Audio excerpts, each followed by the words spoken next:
నమస్కారం. నేను మీ doctor Mohammed Khaja Mohiddin, MD general medicine. నా ప్రాక్టీస్లో తరచుగా నేను 2 విటమిన్ డెఫిషియన్సీస్ని చూస్తూ ఉంటాను. ఒకటి వైటమిన్ డి, ఇంకోటి వైటమిన్ బి12. మనకి విటమిన్స్ 2 రకాలు. ఒకటి ఫ్యాట్ సాల్యుబుల్ విటమిన్స్ ఏడిఈకే, ఇంకొకటి వాటర్ సాల్యుబుల్స్ అంటే వాటర్లో కరిగేవి. దీంట్లో మనకి B complex, vitamin C, folic acid ఇలాంటివి వస్తాయి. ఈ బి కాంప్లెక్స్లో చాలా ఇంపార్టెంట్ది ఈ విటమిన్ బి12. దీన్నే మనం కోబాలమిన్ అని కూడా అంటాం. ఈ కోబాలమిన్ అనేది తరచుగా మాంసాహారం అంటే mutton, fish, dairy products, milk లాంటి దాంట్లోనే ఎక్కువగా ఉంటుంది. సో ఇది ఎప్పుడు కంబైన్డ్ ఫామ్లో ఉంటుంది. అంటే మిథైల్ కోబాలమిన్ కానీ సైనకోబాలమిన్ కింద మన ఆహార పదార్థాల్లో ఉంటుంది.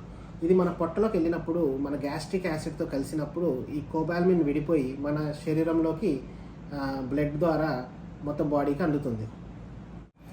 ఇది ఎందుకు చెప్పానంటే దీంట్లో 2 పాయింట్లు. ఒకటి, మాంసాహారం తినే వాళ్ళల్లో ఇది తరచుగా ఉంటుంది. సో నాన్ వెజ్ తినని వాళ్ళు అంటే వెజిటేరియన్స్లో తరచుగా ఈ డెఫిషియన్సీ చూస్తాం. 2వ పాయింట్, ఇది మన పొట్టలో యాసిడ్ని ఉపయోగించుకొని మన బాడీలోకి వెళ్తుంది. సో తరచుగా యాంటాసిడ్ మెడికేషన్స్ అంటే ఈ పడగడుపున వేసుకునే మందులు ఉంటాయి కదా, ఇది ఎక్కువగా వాడడం వల్ల ఈ విటమిన్ బి12 డెఫిషియన్సీ ఉంటుంది.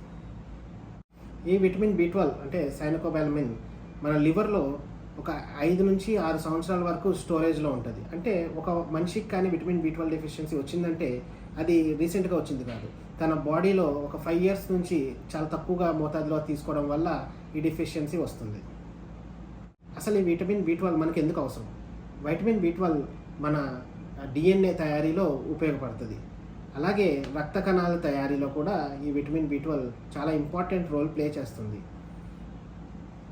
అలాగే మన నరాల మీద మైలిన్ షీట్, దీని తయారీలో కూడా ఈ విటమిన్ బి12 ఉపయోగపడుతుంది. అందుకే మనకి ఎప్పుడైనా విటమిన్ బి12 డెఫిషియన్సీ వచ్చిందంటే ముఖ్యంగా 3 రకాల డెఫిషియన్సీస్ వస్తాయి. ఒకటి హెమటలాజికల్ కాంప్లికేషన్స్ అంటే రక్తహీనత, రక్త కణాలు తగ్గడం, ప్లేట్లెట్ కణాలు తగ్గడం, అలాగే వైట్ బ్లడ్ సెల్స్ తగ్గడం. రెండోది న్యూరలాజికల్ అంటే మనిషి మెమొరీ లాస్ అవ్వడం, డిప్రెషన్కి వెళ్ళడం, ఇలాంటివి సైకాట్రిక్ ప్రాబ్లమ్స్ కూడా ఈ బి12 డెఫిషియన్సీలో వస్తుంది.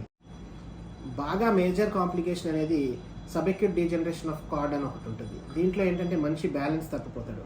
ఇదంతా ఎందుకు ఉంటుందంటే ఈ విటమిన్ బి12 అనేది నరాల తయారీలో కూడా చాలా ఉపయోగపడుతుంది. సో ఈ విటమిన్ బి12 డెఫిషియన్సీని మనం బ్లడ్ టెస్ట్ ద్వారా కనుక్కోవచ్చు.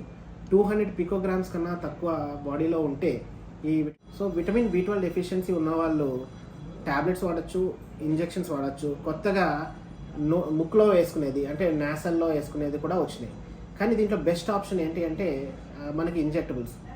సో ఫైనల్గా నేను చెప్పేది ఏమిటంటే విటమిన్ బి12 అనేది చాలా ఇంపార్టెంట్ విటమిన్. సో ఎక్కువగా యాంటాసిడ్స్ వాడేవాళ్ళు, నాన్ వెజ్ తినని వాళ్ళు, ప్లస్ దీర్ఘకాలంగా జబ్బులతో బాధపడిన వాళ్ళు కంపల్సరీ దీని సప్లిమెంట్స్ తీసుకోవాలి. Thank you.